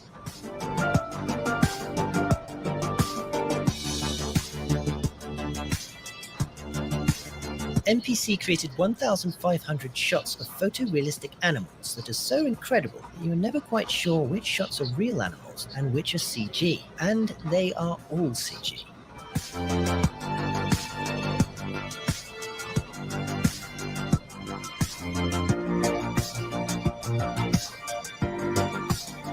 Disney's idea to remake all its animated classics using today's technology and VFX may seem like a great idea, especially to Disney's accountants and shareholders, but many feel that this is a money grab, and Disney has exchanged their childlike innocent imagination for adult cynical realism. When you find out Disney grossed nearly $1.7 billion on this film while NPC was forced to close down, it makes you wonder whether the Walt Disney Company is becoming more company and less Walt Disney.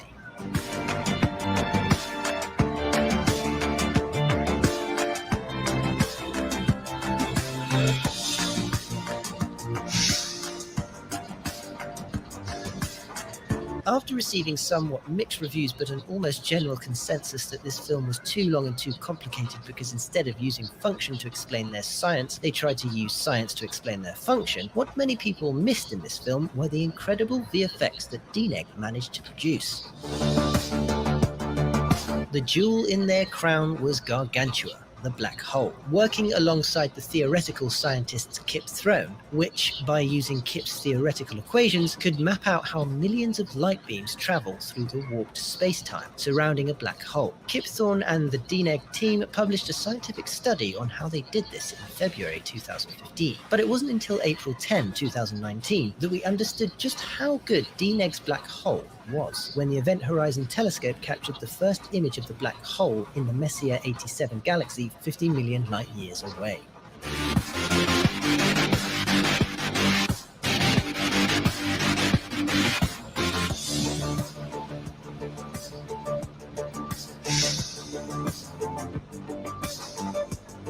From the offset, it was always going to be hard for The Hobbit. The Lord of the Rings was a tough act to follow, and stretching out what was originally an average-length book into a trilogy was always going to water things down. What wasn't watered down was the VFX. Peter Jackson's own VFX house, Weta Digital, took on the task, and in addition to incredible CG environments, digi-doubles, CG water and CG fire, CG dwarfs, orcs, and elves, Weta created the photoreal dragon Smaug.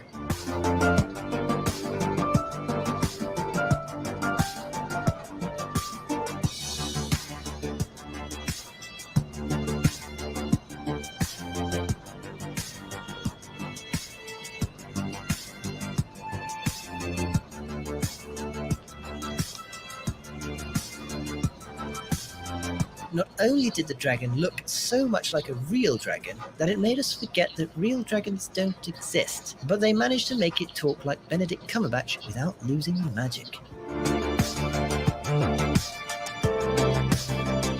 Please give us a like if you enjoyed this video. Don't forget the links to the music used in this video are in the video description, and as always, be sure to let us know in the comments section which movie VFX you'd like to see behind next.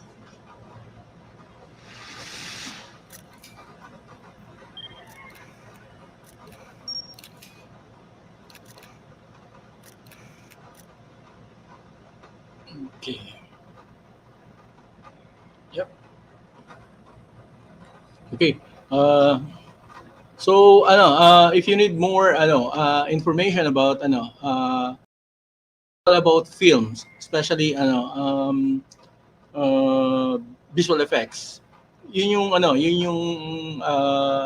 right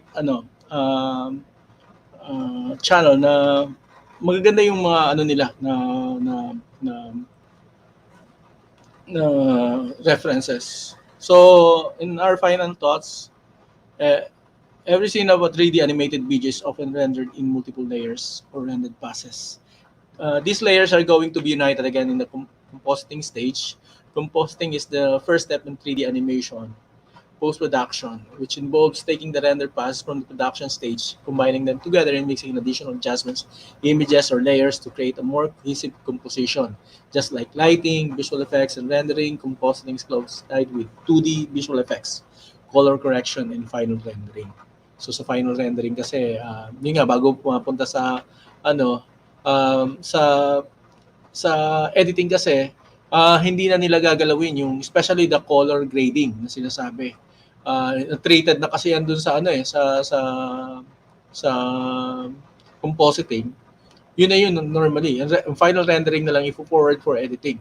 So most likely after that is publishing na. So yun yung magiging topic natin next is the editing part and the publishing. So connected doon sa susunod na part is the post-production. So hopefully you learn from this kind or magkaroon kayo ng additional idea or knowledge about post-productions, especially the visual effects and then the compositing part nung kada pelikula. So any thoughts and any questions, please you're welcome to place it right now. And hopefully nag-enjoy kayo doon sa ating Yes, thank you so much, Sir Don. Ladies and gentlemen, shall we give our expert speaker, Sir Don Narado, some virtual reaction? Shall we give them virtual hearts, claps, and how about virtual hugs reaction for that one? We are once again enriched with the presentation of Sir Don. We have learned how compositing is done through seamless integration of VFX shots with CG characters, right, sir? FX and environments to working on invisible VFX like stray hairs, rain, or fog, just like in the 3D animation movies that we have witnessed in the examples, Apes, Interstellar, and Hobbit. So, Sir Don, shall we start with our open forum session? Are you ready? Yeah. All right. Yes, take your time, Sir Don. Again, to all of our virtual audience, thank you so much for staying with us up to this part of our webinar session. If you have any questions or clarification, you can still send them in our open forum session form, or you may type your questions in the comment section. We will try to read them. All right. So, shall we begin with our first question? All right. Sure. So, question number 1. Why does 3D artists need compositing? Okay. Normally kasi 3D artists kasi ang concern kasi nila is the producing the CGI. So kung ano yung requirement ng needed to follow the necessary things na kailangan sa particular scene, yun lang actually yung pinoprovide nila. So ang concern naman kasi sa compositing is a combination kasi may mga specific na assigned particular, let's say what particular part nung CGI yung kailangan mong i-produce. So sa kasi sa compositing kasi magkaiba na yung task na ibibigay sa kanila. So most likely kung halimbawa may problema doon sa CGI or sa CG, the 3D artist na concerned doon, yun yung kung may kulang or there's something wrong with the graphic itself na po pwedeng enhance or kung merong modifications na gagawin, makikita na yan prior dun sa sa compositing pa lang. Compositing, yeah. Oo. Kasi ang gagawin nila diyan, i-render yan eh. Katulad ng ginawa ko kanina na yung kung ang tiger na pinakita ko kanina, naka-render siya into 3D, Actually, yung walk na yan, pwede kong i-view in 360 degrees na same actions. So, makikita na kaagad ng kung magkakaroon ng problema siya. So, the same thing yung action, naka-motion capture siya. Makikita na kaagad siya, ma-research na siya kung ano. Now, kung magkakaroon man ng problema sa actions, pwede kong i-modify yan. Pwede kong i-tweak yung mga actions na yan since na digital na siya. Hindi ko na kailangan ibalik uli yan sa 3D artist kung actions lang ang gagawin na pwede nang i-tweak. Pwede siyang, i-adjust mo ng konti yung balikat. So, kasi merong, yung rig na sinasabi, naka-rig. Kasi iba rin yung nagre-rig. Iba yung nagmo-model, iba yung magre-rig, iba yung magte-texture, iba din yung magla-lightings. So, hindi siya isang 3D artist lang. So, magkakaiba siya. May procedure, may flow siya na gagawin. So, malalaman particularly kung ano yung problema. So, most likely, bago yung sumampa doon sa compositing, na eliminate na yung mga problema na yun. So sa compositing, ang gagawin na lang niya is yung arrangement ng backgrounds or kung meron siyang additional na effects na gagawin na hindi part ng model, yun yung concern na ngayon ng compositor, magko-composite. So, but however, basically, the 3D artist and the compositor can work hand in hand. And you said the compositor can also edit, can do edit or improve with the work of the 3D artist. Yep. Pagka minor naman actually hindi may kita na yan beforehand kung may problema yung actions. Yeah, super interesting, no? This the process of producing a 3D animation pala requires a lot of brilliant minds, skills, and talents. Yes, amazing, wonderful. Thank you for that answer. Now we go to our question number 2. What is the best compositing software? Kanina sinabi ko kanina, ang very popular na ginagamit, like for instance, sinabi ko na ang Marvel, yung Avengers, kinomposite dun sa Adobe After Effects. So yun siya. Yung mga list ng mga other software nandun din. Pero yun yung top, I think, top 7 or 9. Hindi ko sure kung... I think that's 7 softwares kanina. Pero yung After Effects, marami actually kung ma-explore mo ng gusto yung After Effects, yan lang ang gamitin mong software. You can surely na master mo yung software na yun. I think hindi ka mawala ng work kasi ang dami mong pwedeng pasukan na job. Even yung mga slides and mga interactive presentations, hindi lang animations, even yung editing sa videos, ang dami, marami siya. And in visual graphics, right? Yeah. Madami siya, maraming pwedeng gamitin that particular software. Sabi ko nga, you can do animation using that software. So, ganun lang, yun lang siya. And, yes, sir. I'm sorry to interrupt. Did we already do a webinar about After Effects? No. Did we have a topic? Wala pa. Medyo mahirap. So, for our virtual audience, if you would like Sir Don to discuss about After Effects, please do send us a feedback. You can comment that or you can write that down in our evaluation. We would love to know if you are interested in that topic, right? And thank you so much for that answer. Okay. Let's go to our last question for this afternoon, probably. In question number 3, in animation, you need to know how to draw to become an animator. How about as a compositor? What skill or skills you should be good at? No, actually, sa digital kasi, may digital animation na di ba? Yeah. So, kasi, kung halimbawa, ang purpose mo, like for instance, 3D animation, ang inaano dito is naiintindihan mo yung principles of animation, yung principles mismo.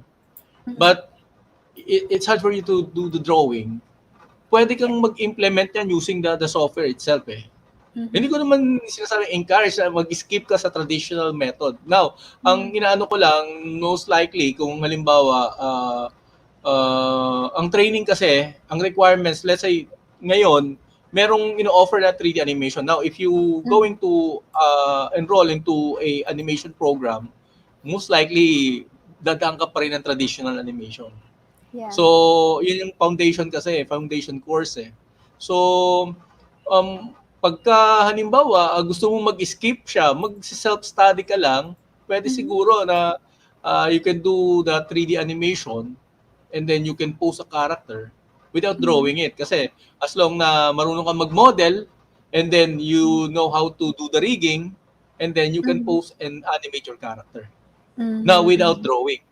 Yeah. Kaya lang, ang problema, yun nga, ma-refine mo kahit pangit ang hindi mo masagwa yung drawing mo na 2D, pero pwede mo yung i-improve sa 3D actually.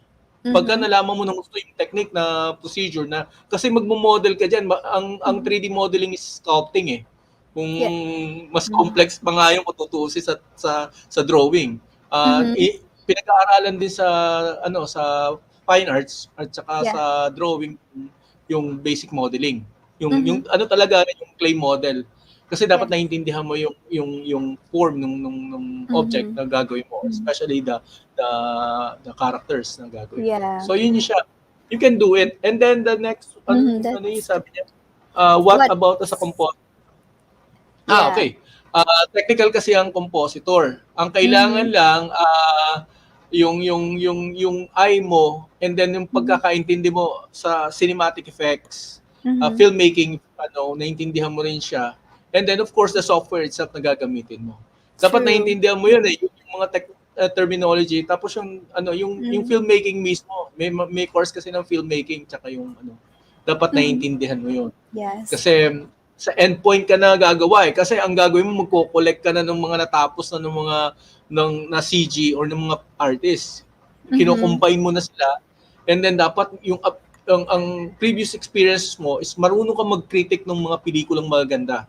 And then the best way to do it is learn from you watch a lot of movies ng magandang movie and then i-dissect mo siya. Pag-aralan mo bakit director call kasi yan eh. Paano ginawa ng director? Paano ginawa ng director yung ganung klase ng Then pagka na-absorb mo yon, most likely magiging good compositor ka. Yeah, wow. So you've got to watch a lot of animation there. Movies. I'm just wondering, Sir Don, for the information of everyone and also for my to make us all informed. How long does the production of 3D animation usually take? Normally, siya? Like the ones of the movies that we watch these days. Yung kay kay Peter Jackson yung series niya ng Lord of the Rings, nabot ng 10 taon yun eh. Tatlo yata yan. Normally 3 years to 4 years basta yung mga yung kadalasan. Hindi kasi kung gusto mo nga, sabi nga kung gusto mong mag-produce ng magandang pelikula, hindi mo siya dapat madaliin. So it takes time. True. So talagang you scrutinize everything and every inch and every na magkakaroon ng problema, nakita. So yun yung quality. Weta Digital, siya yung nag-produce nun sa Planet of the Apes. Siya yung siya sa kanya rin yung siya rin yung sa Lord of the Rings. Kay Peter Jackson din. Yeah. Kaya ganun ang effects. So siya yung nakakuha ng pagdating sa visual effects. Consistent yung kanyang awards. Consistent siya. And that also gives our our audience who aspire to become a compositor, that gives you an idea how long you can work in the industry. So projects usually last for around 3 years. Normally mas maganda kung may naiintindihan ka talaga sa CGI kasi ang pasok mo talaga yan visual effects. Bali visual effects talaga as a whole. Dapat naiintindihan mo yung component, yung tatlong types na yon. Na yung CGI, the compositing, and then the motion capture. So dapat naiintindihan mo yung flow niya. Those three main kasi yung nangyayari sa'yo, visual effects artist ka. True. Magiging visual effects artist. And that's very much in demand these days. Yes, very very masyadong mataas ang quality ng mga yan eh. Tsaka Tsaka yung matataas ang rate. rates. Yes, it's Nakakalula ang mga rates niya. so yes, So, Sir Don is also actually a visual After Effects artist, right? aspiring. So, Nagpapanggap eh. right, and Anyway. yeah, thank you, Sir Don. And let's move on. We still have one last question. Okay, so we will flash it on the screen. Mhm. Okay, question number 4. All right. Are effects always done in post production, or are they sometimes done concurrently while doing the 3D animation? No, actually sa siya, sa post-production siya. Mhm. Meron kasing ini-integrate yung special effects na sinasabi, di ba? Pero meron kasi animation na sa 2D, ina-animate namin kasama ng 3D. Pero pagdating sa post-production, ini-enhance kasi yan eh. Kasi like for instance yung pinhole na mga parang alitap-tap. So lalagyan nila, bubutasan yung lalagyan ng backlight yon, backlight siya para magmukhang alitap-tap siya, liliwanag siya. So kapag kayo mga effects na nakikita nyo na dinodrawing lang, actually reference lang yon. Pagdating sa post-production, lalagyan nila ng lightings yun, ng liwanag. O kasi flat colors yun eh, hindi pwedeng walang colors, walang lights yun. So most likely sa post-production lahat yan, everything. Post-production siya. Oh, So, interesting. So yun. Pati yung shadow, ini-enhance talaga yan eh. Pati yung mga Yeah. shadows nila, ini-enhance pa rin. So a bulk of work is also done during the post-production. All right. May mga software na like for instance, yung sa Toon Boom Harmony, hindi na doon na mismo ginagawa yung compositing. Kapag hindi kailangan ng heavy visual effects. So they're using the same software now. Pero kapag yung mga required ng mga heavy effects na, yun, ilalabas nila yun dati sa After Effects or some software na can composite. Usually, isang naman yon, isang company talaga, di ba? Or one department. Oo, dun lang naman siya. Yep. And thank you for kindly answering our questions for this discussion, Sir Don. This ends our open forum segment. And do you have any parting message or any tips you wanted to share to our aspiring artists? Yes, actually, if you're really interested in this type of work or something, meron kasi may mga paraan para mga way wala kasing actually na course para dito so far. Kasi highly technical. Ang mo dito nga is either mag CG artist ka muna and then you improve those softwares na alam mo and then you try compositing lang ganito and then doon ka nila madidevelop. Pero wala talaga siyang ang entry point kasi niya, sabi ko technical siya. Magiging CG artist ka muna. And then after nun, depende na kung anong gusto mo, kung gusto mong mag-composite na lang or of course mag-animate ng CG. So most likely ganun. Ang pasok mo is may mga courses na ganyan, sa animation courses talaga, sa mga degree courses. Talagang complete kasi mas maraming subject na pwedeng pag-aaralin doon sa 4-year course na yon. Sabi ko nga, kasama na yung mga everything na pag-aaralan sa fine arts na kailanganin nyo dun sa course na yan, pag-aaralan nyo. So most likely, I have a lot of students na nag-work na doon sa mga kilalang studio right now, even big game companies. Ganyan din ang nila, 3D artist muna, CG artist muna sila.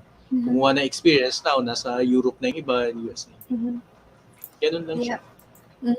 And it's a lot of those skills are also being acquired through like trainings and attending technical trainings such as this one. Right? Marami naman available sa internet na gusto mo ng additional information, curious ka about you can research about it. Available naman yung mga information na yun. Yes, and they can always play back this discussion or presentation done by, of course, yours truly. Sir Don, our expert speakers. So, ladies and gentlemen, that ends the presentation of Sir Don Arado. Okay, so shall we give Sir Don some virtual reaction, virtual clap, virtual hearts, and virtual hugs reaction if you enjoyed attending the presentation and this webinar with Sir Don? We would like to express our most profound appreciation to our expert speaker, Sir Don Arado. This is the 2D animation. These 2D animation webinars are ladderized to follow a modular structure. So, moreover, we would like to thank our active participants for tuning in up to the end of this session. Thank you so much. I also would like to emphasize how you can get a certificate for attending this webinar. Please provide us your evaluation through the link provided in the description box below. Do this right after the webinar ends, or you can scan the QR code flash on your screens right now. All right, so I hope that you are doing your evaluation. Okay. So this evaluation site will be open only until 6 o'clock this evening. Your email address should be typed in correctly, and be careful with the spelling of your email address so it won't bounce back. Okay, thank you so much.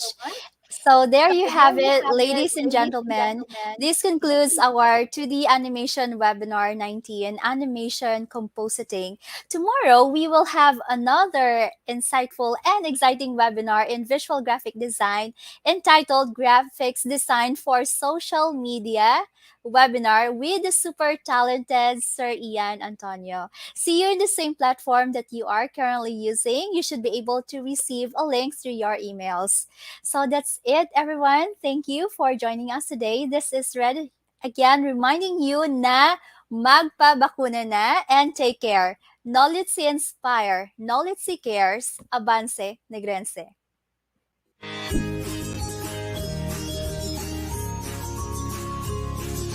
Magpabakuna na para abanse ka. Ini ang inyo gobernador, Bong Lacson, nagahinyo sa tanan nga Negrense, nga magpabakuna na.